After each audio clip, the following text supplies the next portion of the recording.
What's good, YouTube? So check it, you know what I'm saying? First of all, it look like I'm inside of a box truck. I'm inside of a food truck, man. I got a new endeavor coming on that I'm working on. New adventures, courtesy of my homeboy renting out the food truck. Tell me and my wife are actually trying to do something, as you can see. So shout out to that new endeavor, you know. I'm always trying to get into something, try something different. So I'm on here straightening and fixing out some good things, you know what I'm saying? It's gonna be called a full stomach, by the way. You know, if you ever see me near you, in a town near you, come check me out, you know. It'll be great food, you know. But me personally, I was trying to talk about, I wanted to talk about the NBA and you know, them boycotting the games and, you know, my take on it. And honestly, you know, it's like this with me. I'm gonna just be honest, like, it's cool. I'm glad they're using their platform, but to what degree? You know, the platform is now being used more because of the publicity. But, you know, before George Floyd, before Breonna Taylor, before, I believe his name is Justin Blake, before these people, you know, they had the same power. Where was this at, you know? And granted, I understand that things take time and things are created, you know, out of nowhere. And the whole movement is going on, but they're trying to make the movement so tainted that no one wants to be affiliated with the Black Lives Matter movement. And for people like us, you know, I'm in Kentucky, small town in Kentucky. You know, it really connects with me, you know, because we don't have much. We don't have this and that, you know. We in these small towns, and you know, it's just like if you always see the NBA and all these players giving back to their communities or giving back to communities, and none of it never trickles down here. And trickle downs are small towns in Tennessee and stuff like that. All these little small, you know, areas that, you know, struggle to have something too, like, you know, and that's what I'm saying about the protesting and the boycotting and things of that nature is, don't forget about the small places, you know what I'm saying? So, you know, it's so tricky to word anything associated with this because it could be taken out of context so many different ways. And I'm just like, I mean, like I was saying, you had the same position years ago. Things could happen that spawn great things, and I'm going to take that in stride.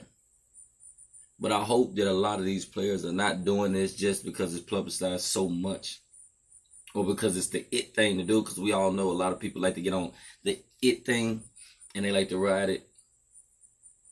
You know, when all this is said, done, and over with, are you all still going to be there? Because there's people that's dying on a regular basis, whether they're black, white, Asian, Mexican, at the hands of police brutality or a lot of wrong injustice. You know, they're dying for a lot of the wrong reasons. And I understand this is a Black Lives Matter movement, but eventually it would become a us movement, which it would be great because, you know, we all started seeing ourselves as equals at this moment. And, you know, at this time, they are not only killing us, but they're killing and abusing people that are associated with us to fight for this cause. So we can't forget about this reason. You know, I'm not going to stand next to someone and say it's about me when I'm locking arms with that person, no matter the race, and they helping me fight for me, you know. So at that point, it becomes about us because they're also a target at that point as well. You know, a lot of it's so sensitive that it would throw you out into so many different conversations.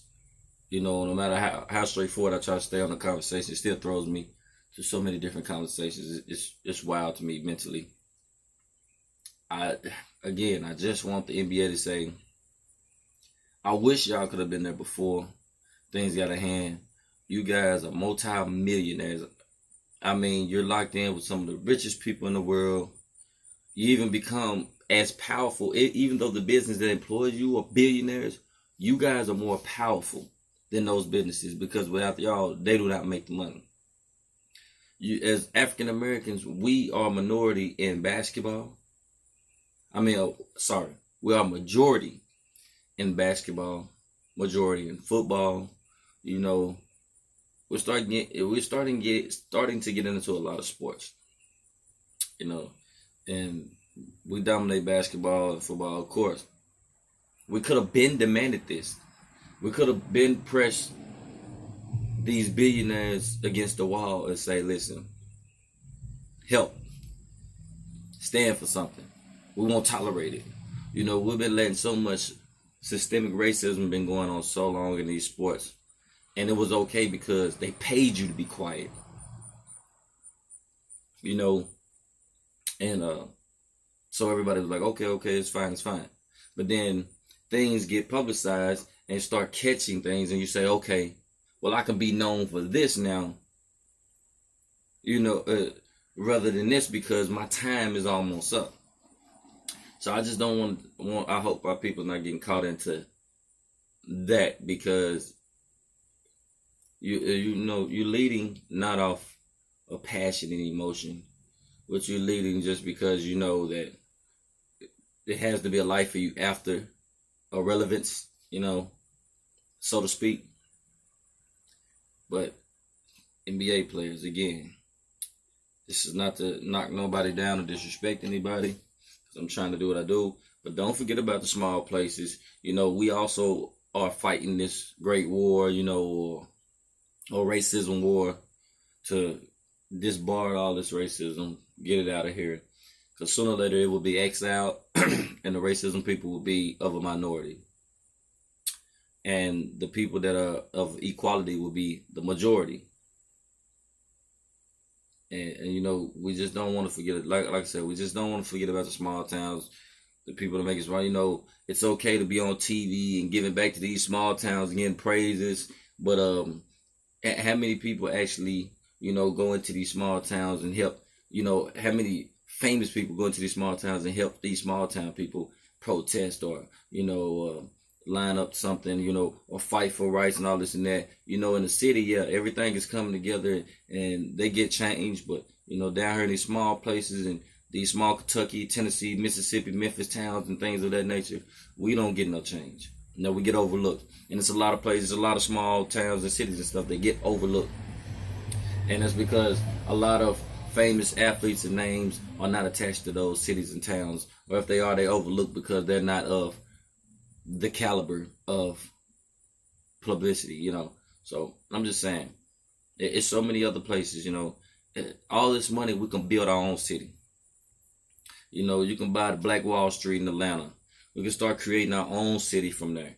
They already got us pushed in some of these ran down hoods, as they say, you know, the lower class hoods or towns, to where we suffer from the economy and start to run down because we can't keep houses up and things of that nature. Why not we rebuy that? You got millions of dollars. Why not go to those neighborhoods where they don't want to come anyways, and let's make it suburban, you know. Let's start rebuilding it, rebranding it.